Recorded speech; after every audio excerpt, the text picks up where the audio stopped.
اگر آج اللہ تعالیٰ کسی شخص کو آپ کے ذہن سے نکلنے نہیں دے رہا، سوتے جاگتے وہ شخص ہر وقت آپ کے ذہن پر موجود رہتا ہے، ہر وقت آپ کی یادوں میں رہتا ہے، تو آج میں آپ کے ساتھ کچھ ایسی نشانیاں شیئر کروں گی جس سے آپ یہ جان سکتے ہیں کہ اگر کوئی شخص آپ کے ذہن سے نہیں نکل رہا تو اس کا مطلب ہے کہ اس انسان کے ذہن میں بھی آپ کہیں نہ کہیں موجود ہیں۔ بعض اوقات ایسا ہوتا ہے کہ ظاہری طور پر ہم اس شخص سے نہیں ملتے، اس کے ساتھ ہمارا تعلق ختم ہو چکا ہوتا ہے، لیکن اس شخص کی یاد ہمارا پیچھا نہیں چھوڑتی، وہ ہر وقت ہمارے ذہن پر سوار رہتا ہے، ہم چاہتے ہوئے بھی اسے لا نہیں پاتے، وہ شخص ہمارے ذہن سے نہیں نکلتا۔ تو آج ہم یہ جانیں گے کہ اس پر اللہ تعالیٰ کی کون سی ایسی حکمت ہوتی ہے کہ اللہ تعالیٰ کی ذات نے اس انسان کو آپ کے ذہن کے اندر زندہ رکھا ہے، وہ آپ کے ذہن سے نہیں نکلتا، اس کی یاد آپ کا پیچھا نہیں چھوڑتی۔ یہی چیز آج کی اس ویڈیو میں بتائی جائے گی۔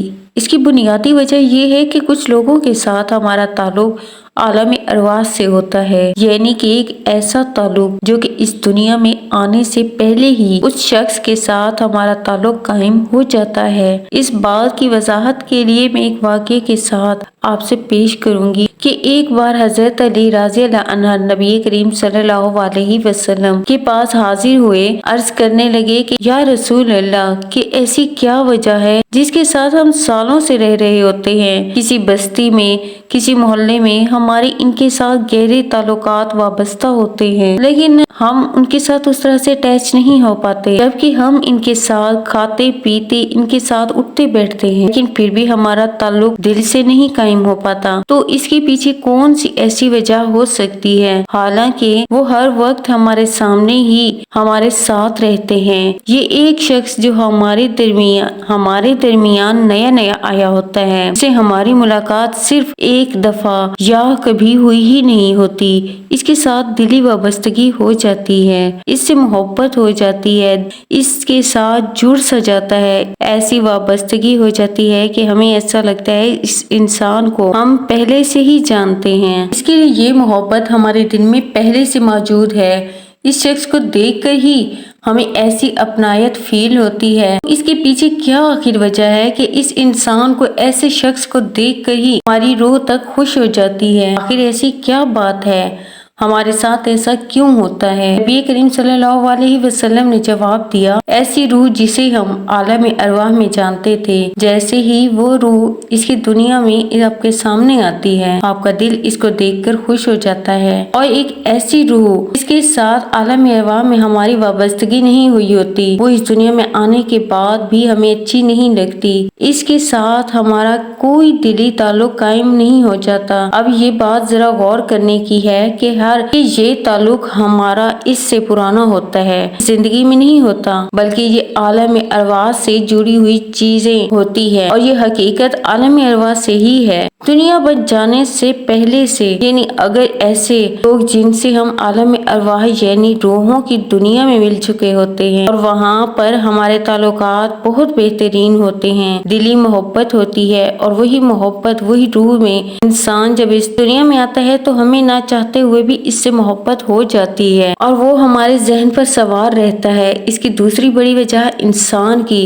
اپنی کچھ خاصیتیں ہوتی ہیں، آپ کی اپنی اچھی چیزیں، آپ کا تعلق دوسروں کے ساتھ بنانے کے لیے ہوتی ہیں، بھی یہ تقاضے ہوتے ہیں کہ جس کے ساتھ آپ کا وقت گزرتا ہے، اس کے ساتھ آپ کا تعلق بن جاتا ہے، پھر ایسے شخص کو ہم جتنا چاہیں گے ہم ذہن سے نکال دیں، ہم ایسے شخص کو اپنے ذہن سے نکال ہی نہیں پاتے، کہ ایسا شخص جب ہم سے دور ہو جاتا ہے تو ہمارا اس کے بغیر دل ہی نہیں لگتا۔ اس شخص سے ایک بار اس دنیا میں مل لینے کے بعد ہمارا اس کے بغیر گزارا نہیں ہوتا، اور جب وہ شخص ہم سے چلا جاتا ہے دور، تو پھر اللہ کے پاس آ جاتے ہیں، ہم دعائیں مانگتے ہیں اور معجزات کا انتظار کرنے لگتے ہیں۔ یعنی کہ بعض اوقات بے انتہا مایوس ہو جاتا ہے، اسے ایسا لگتا ہے اب زندگی ختم ہو گئی ہے، لیکن اسے یہ پتہ نہیں ہوتا کہ حالات کس طرح یکدم بدل جایا کرتے ہیں۔ اللہ تعالیٰ قرآن پاک میں فرماتے ہیں، اور جو مجھے یاد رکھے گا میں اس کے خواہش کے مطابق ہی نوازوں گا، اور صبر کرتے رہو حتیٰ کہ اللہ اس کا فیصلہ فرما دے، اور بے شک وہ سب سے بہترین فیصلہ فرما فرمانے والا ہے۔ اور اگر تم ڈھونڈ رہے ہو معجزوں کی وہ خاص نشانیاں تو سنو، اگر اللہ تمہیں اب تک دعا اور تہجد کی توفیق دے رہا تو یہ اس بات کی سب سے بڑی نشانی ہے کہ اللہ راضی ہو چکا ہے۔ اور تم جانتے ہو اللہ دعا کب قبول کرتا ہے؟ جب تمہارا دل دعا مانگ مانگ کر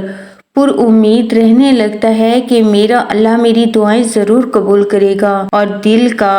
ایک ہی دعا پر اٹک جانا اس بات کی تو واضح نشانی ہے کہ جس شخص کے لیے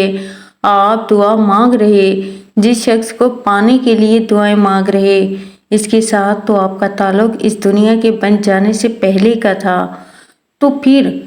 اللہ تعالیٰ تمہاری مانگی دعائیں قبول کر لیتا ہے، عطا کرنے کے لیے راضی ہو جاتا ہے۔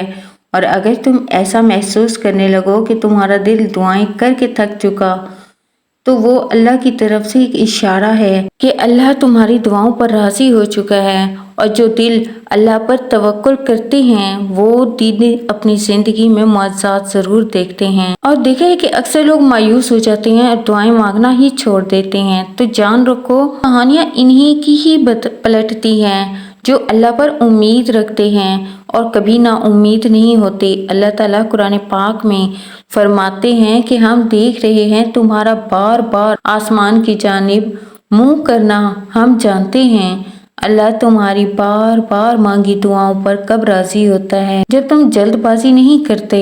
بلکہ اللہ پر توکل اور کامل یقین کرنے لگتے ہو،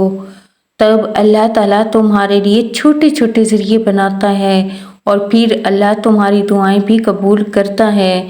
جو تمہیں ناممکن لگ رہی ہیں نا۔ اور سب سے زیادہ معجزات اس وقت ہوتے ہیں جب تم خود کو پریشان کرنے والی تمام چیزوں کو مکمل طور پر اللہ کے حوالے کر دیتے ہو، اس انسان کو، اس من پسند چیز کو، اس شخص کو جس کے ساتھ آپ کا دلی تعلق ہے۔ جب اس کے معاملات آپ اللہ کے حوالے کر دیتے ہو نا، اور آپ اپنی نیت میں اخلاص رکھتے ہو، اور جب آپ کی اپنی کوششوں میں کوئی کمی نہیں چھوڑتے، تو پھر اللہ تعالیٰ تمہیں وہ روحیں بھی ملوا دیتا ہے جو کہ عالم ارواح میں تم سے ملی تھی۔ وہ اس دنیا کے بننے سے پہلے ہی تمہاری نصیب میں لکھا جا چکا ہوتا ہے، تو پھر وہ تمہاری دعاؤں سے مل جاتا ہے، تو پھر وہ دنیا کی تمام مشکلات کو توڑ کر تمہارے پاس آ جاتا۔ اس لیے اپنی دعاؤں کی قبولیت پر یقین رکھیں، اور جن کے ساتھ آپ کا تعلق دائمی ہے وہ کبھی نہیں ٹوٹتے۔ یہ آزمائش وقتی ہے اور بہت جلد ختم ہو جائے گی انشاءاللہ۔ ویڈیو اچھی لگی ہو تو لائک کمنٹ کر کے چینل کو سبسکرائب ضرور کر دیجئے گا، اور صدقہ جاریہ کے طور پر شیئر بھی ضرور کر دیجئے گا۔ اپنی بہن کو دیں اجازت، ملتے ہیں نیکسٹ ویڈیو میں۔ اللہ حافظ، جزاک اللہ۔